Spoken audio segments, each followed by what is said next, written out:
Bihar assembly इंतखाबात और मुख्तलिफ रियासतों में हुए ज़िमनी इंतखाबात में मिली शिकस्त पर कांग्रेस के अंदर से ही आवाजें उठ रही हैं।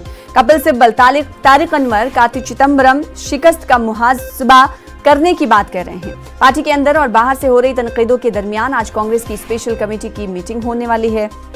जराये के मुताबिक ये मीटिंग आज शाम 5 बजे वीडियो कॉन्फ्रेंसिंग के जरिए होगी। रंजिता झा हमारे साथ, हमारी नुमाइंदा जोड़े इस खबर पर मजीद अपडेट के साथ। रंजिता झा, कांग्रेस के लिए ये कहना दुरुस्त होगा कि देर आया दुरुस्त आया, हार का मुहासबा इतने दिनों के बाद आखिरकार पार्टी करने वाली है। क्या लगता है कौन कौन से बड़े लीडर शामिल होंगे?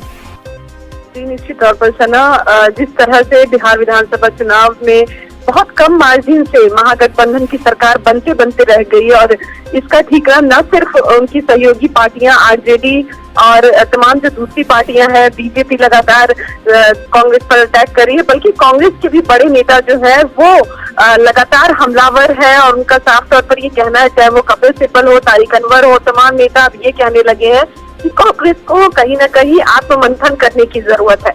ऐसे ना, आज की जो बैठक है वो कई मायनों में अहम है। 6 सदस्यों की एक कमेटी बनाई गई थी जो में जो फेरबदल हुआ है संगठनात्मक तौर पर, उसमें 6 लोगों की एक कमेटी बनी थी जो कांग्रेस अध्यक्ष सोनिया गांधी को असिस्ट करेंगे। इन 6 लोगों की आज की बैठक बुलाई गई है, स्पेशल कमेटी है ये, और इसमें हम कह सकते हैं बड़े नेता कांग्रेस के शामिल है।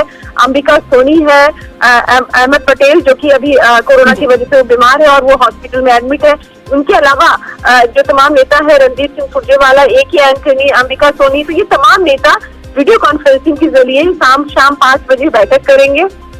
जाहिर तौर पर जिस तरह से अंदरूनी जो बयानबाजियां हो रही है उस पर भी चर्चा की जाएगी और सबसे बड़ा सवाल ये कि बिहार विधानसभा चुनाव में जब 70 सीटें कांग्रेस को मिली और 19 सीटों पर कांग्रेस ने जीत हासिल की है, तो आखिर इस तरह के परफॉर्मेंस के लिए कौन जिम्मेदार है? क्योंकि जिम्मेदारी कहीं न कहीं तय होनी चाहिए, ये बात भी नेता कह रहे हैं। जी, बेहद शुक्रिया रंजिता, आगे भी आपसे अपडेट लेते रहें।